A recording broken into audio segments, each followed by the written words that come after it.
Hello friends, this is Team SuperSimplified and today we are going to discuss Economic Survey 2016, Volume 1, Chapter 7. The title of the chapter is Fiscal Capacity for the 21st Century. So before starting the chapter, let's understand the title of the chapter. What do we mean by fiscal capacity? But before that, we have an announcement to make. Now we are also available on Facebook. Please visit our page facebook.com/supersimplified. The link is also available in the description section of the video. And as you must be knowing that the notification of Prelims 2016 is already out and we are targeting Prelims 2016. So we will be providing you some content relevant with that. You can download all these slides from the links provided on our Facebook page.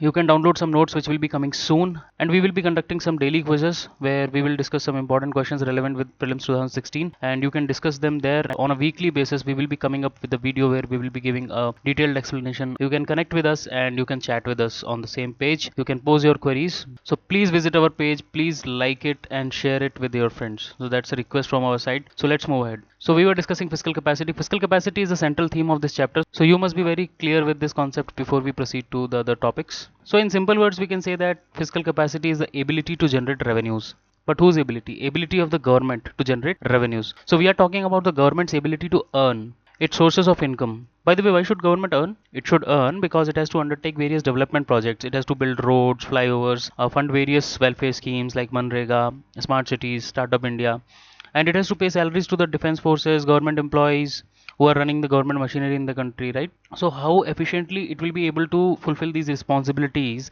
actually depends on the fiscal capacity of the government. So its ability to earn decides its capability to spend, like any one of us, right? So this is quite logical. Hence, whatever ambitious schemes and plans you will read in other chapters of Economic Survey or elsewhere, their success is actually linked with what we are going to discuss in this chapter. So that is the importance of fiscal capacity, right? So let's see what are the sources of income for the government. How does government generate revenue? So if you classify the sources of income of the government, there are two types of sources: tax revenue and non-tax revenue. In tax revenue, you have direct and indirect taxes. Direct taxes, income tax for the individuals, corporate tax for the companies. Indirect taxes contain excise duty, value-added tax, goods and services tax. This is yet to come, right? Non-tax revenue contains a dividend which government gets from the PSUs it owns. So government owns some companies also, public sector undertakings. For example, your ONGC, BHEL, BSNL, Air India, right? So whatever profit they make, a share of that profit comes to the government also, because government is a majority shareholder. So as a shareholder, it gets dividend from the profit of these PSUs. Then there are some fines and charges which it collects from the citizens, from certain companies, other entities, etc. Right? So these are some of the sources. So these are some of the main sources which decide the fiscal capacity of the government, right? The sources of revenue for the government. Acha, Economic Survey also says that the fiscal capacity in the long run depends on several factors. What are those? First one is the natural resource wealth available with the country. This is very important. How is it dependent on that? For example, if you see some countries like Mauritius, Switzerland, etc. So these countries have a very good potential for tourism, and that is what they have encashed, right? They have tapped that potential. So their tourism sector is actually contributing a lot to their fiscal capacity. So natural resource wealth is important. How many minerals do you have? How many rivers do you have? What kind of agricultural land do you have, right? So all these things are also a contributing factor. So second factor is industrial capacity and the level of technological development. This is also very important. If you take the example of England, where industrial revolution took place in a very early stage, they were able to adopt the modern manufacturing techniques with the help of new inventions and innovations, right? So that gave a boost to their economy. Then comes the human resource, the demographic dividend of the country. So this is also very important. Now European countries have an aging population, so they are struggling. But India is said to be having a good demographic dividend. So the skill set of the population, the literacy level, all these things contribute to the human resource. Just having a huge population does not mean we have a human resource. India has a good potential, a demographic dividend. But until and unless we skill our labor, we provide good health to our children, we cannot say that we have good human resource, right? So these are the three factors which will decide in the long run what will be the fiscal capacity of the government, right? Then what is the importance of fiscal capacity? It decides the long run economic development, right? The growth potential is dependent on fiscal capacity. And fiscal capacity in turn depends on the fiscal policy of the government if you talk in short term, right? What is fiscal policy? Fiscal policy is the spending and taxation policies of the government. So how much it will spend and on what schemes it will spend is decided by the government, and that actually decides the development scenario of the country and the taxation policies for funding the government expenses, right? So now I hope you are clear with fiscal capacity. So now let's come to India. Let's assess India's fiscal capacity. How does it look like? So fiscal capacity is basically measured on two parameters: tax to GDP ratio and spending to GDP ratio. So this means in proportion to your GDP, how much tax is government collecting, and in proportion to GDP, how much spending is government doing, right? So economic survey says that if you take in account the absolute figures, then India undertaxes. That is, there is a scope of increasing the taxes, and India underspends. That is, there is a scope of increasing the spending. But it also says that this is the scenario when you look at the absolute figures. But if you compare with countries which are in the same league, if you compare with other developing countries, then India is not an outlier.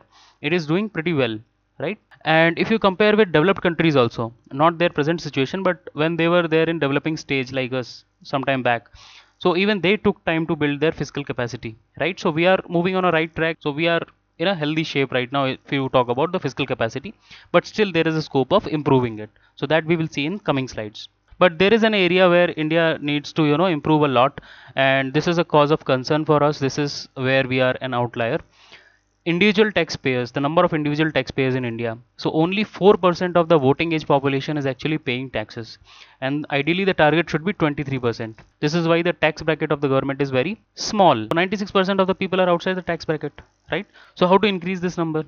So there's a beauty in economic survey that apart from posing questions, it also provides solutions to these problems, right? So first solution can be allow the natural growth of the tax base. That is, the government should refrain from increasing the exemptions, right? What had happened in the past was that slowly, the income of the citizens was increasing. So more and more people were getting added to the tax bracket. So they were becoming eligible to pay taxes. But suddenly government said, okay, exemption will be increased from 1.5 lakhs to 2 lakhs. So suddenly all these people went out of this bracket. So your tax base reduced. So economic survey is actually saying that this kind of populist measures are not good for the economy. They are actually hampering the growth of your fiscal capacity. So the spending capacity of the government is decreasing, and this will eventually lead to the less spending in the welfare sector, and ultimately it will hit the citizens. So you are not doing any good by increasing the exemption limits. So don't do that unless and until it is really required. And according to economic survey, second measure could be this. It says that the government should create legitimacy in the state. What do we mean by this? See, government should improve the citizen services. It should improve the efficiency of the service delivery mechanism. It should curb leakages. It should prevent corruption. Then only people will be happy to pay taxes. If people are paying taxes and nothing is coming out of them, there's a lot of corruption in the country. A lot of 2G, 3G scams are happening around them. Flyovers are falling in front of their eyes, and new roads are getting damaged within 1 or 2 weeks. Then, if all that happens, then people get a general feeling that my taxes are not getting used properly. So why should I pay taxes? So problem of tax evasion will become serious, right? So state should build confidence in the people that your taxes are being used for the good purpose, and we are utilizing them efficiently.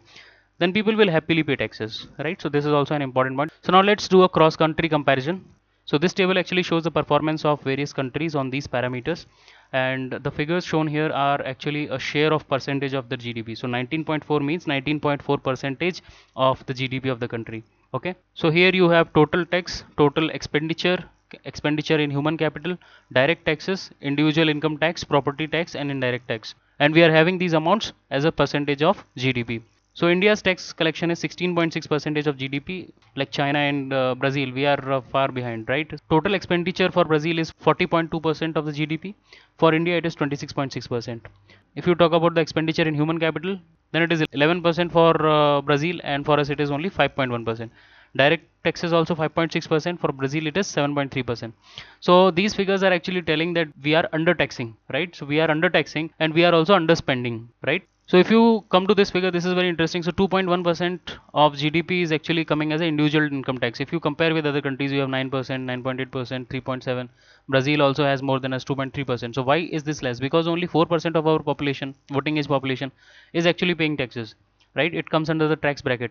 So that is a major factor, and if we increase this to 23%, which is the ideal figure, then this tax collection will increase and our fiscal capacity will improve. If you talk about the property tax, we are highly undertaxing this. This is only 0.8% of the GDP. If we can improve this, then we can further improve our fiscal capacity. But if you see indirect taxes, we can say indirect tax collection is good, but still there is a scope of improvement here also.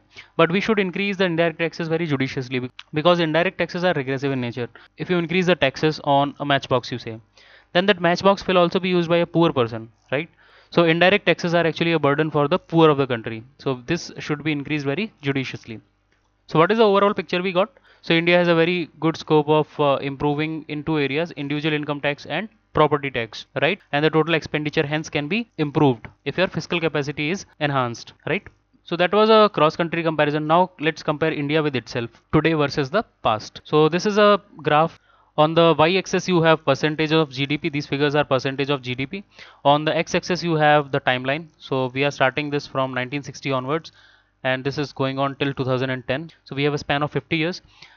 And the red line shows the direct taxes, the green line shows the indirect taxes, and the total tax is represented by this line, and this line shows the expenditure, right? So what do we infer from this graph? If you see here, in 1960 this was 15% of GDP, the expenditure was 15% of GDP, and now it is somewhere around 28 or 29%, right? So you can see how much expenditure has increased. So it has increased around 13 to 14%, right? And at the same time, if you see, the total tax collection has improved from say 8% to this is somewhere around 16%. So there is only an increase of 8% in the tax collection, whereas your expenditure has increased by 13 to 14%.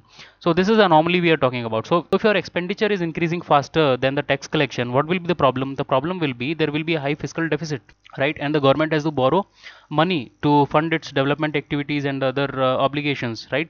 And the problem with borrowing is that you have to return them back, and apart from that you have to pay some interest. So this interest burden is not good for the economic development, right?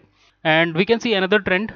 The direct taxes, if you see, then they have not increased much, but there is relatively more growth in the indirect tax sector, right? So you see a fall here in indirect taxes. Why is that? Because of the LPG reforms in 1990-91. So this is how you should analyze all these graphs. So I feel you must be clear with it now. So let's move ahead. Now this slide is little philosophical. So economic survey is actually throwing some light on the relation between democracy and taxation, and why taxation is important. So this is kind of philosophical talk we will have. So economic survey says that if spending is about entitlements to the citizens, then taxation is about the obligations of the citizens. So if citizens feel that government should spend on me, it should build roads and flyovers for me, then they have to also pay taxes. So that is the obligation for the citizens. And it says that democracy is a contract between the state and the citizens, and both of them have a specific role to play. What is the role of the state?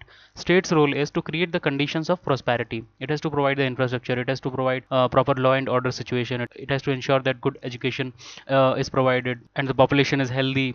Then essential services are efficiently provided to the citizens, and it has to ensure the income redistribution, right? In the form of taxation, you tax the rich and distribute that income to the poor in the form of subsidies and all, right? That is what the government does in democracy. So this is the state's role. Now let's come to the citizens role. What is the citizens role? Citizens role is to hold the state accountable. So this is a system of checks and balances. If the state is not doing good, then citizens have to come forward and they have to point out these things. But when will they do that? Economic survey says that taxation is an important economic dimension of the economy, and if a citizen does not pay taxes, then he becomes a free rider and he is not bothered much about the state's accountability. For example, there's a person who is not paying taxes, okay, and he is sending his kids to a private school.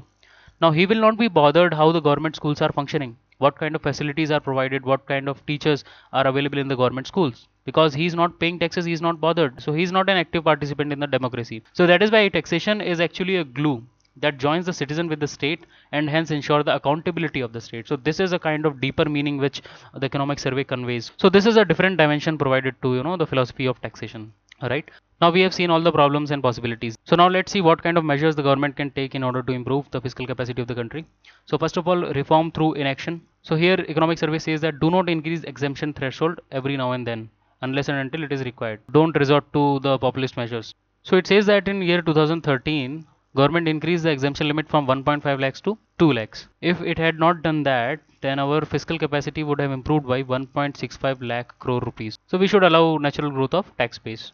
Then increase state legitimacy. This we have discussed in detail. So spending priorities of the government must include essential services which are used by all the citizens, right? Then reduce the corruption. This is also linked with this point itself. So apart from having economic cost in the form of leakages, it also undermines the legitimacy of the state. That is why government should strive hard to reduce corruption, right? Subsidies to the well off. There are a lot of subsidies which are actually flowing to the well off people who don't need them, right? So this we have discussed in the previous chapter, chapter 6. If you have not gone through, you can go through that chapter, you will understand this point better. So there are subsidies worth 1 lakh crore which are actually flowing to the people who are well off, who don't need them. So subsidy regime can be rationalized. Then property taxation and taxation on the farm income for super rich farmers is actually required. So right now all the agricultural income is tax exempt. But the fact is that all the farmers are not poor. There are a lot of rich farmers also. So government should actually tax these super rich farmers, and there should be a taxation on property also to improve the tax revenues of the government. So property taxation is easier to collect as well because it is progressive first of all. So only rich people will be taxed more, and it is not easy to evade as it is on immobile assets. So it is very difficult to evade, right? So what's the conclusion here? The conclusion is that fiscal capacity is an important factor in deciding the growth curve of India. Hence, we should strive towards enhancing this capacity. But see, capacity is not the panacea for all our development problems. It is not the complete solution. One more thing which is required along with fiscal capacity is the effort by the government and effort in the right direction. So the priorities of spending are also important apart from the ability to earn. So I would conclude with the final statement that fiscal capacity is a necessary condition for development, but it is not a sufficient condition. So that's all guys, that's all from my side. If you like this video, please do like, comment, subscribe and share. Please visit our Facebook page and please like and comment on the Facebook page as well. Please share it with your friends and please actively participate in the prelims quiz which is coming very soon on our Facebook page, right? So that's all for now. Thank you. Bye bye. Take care.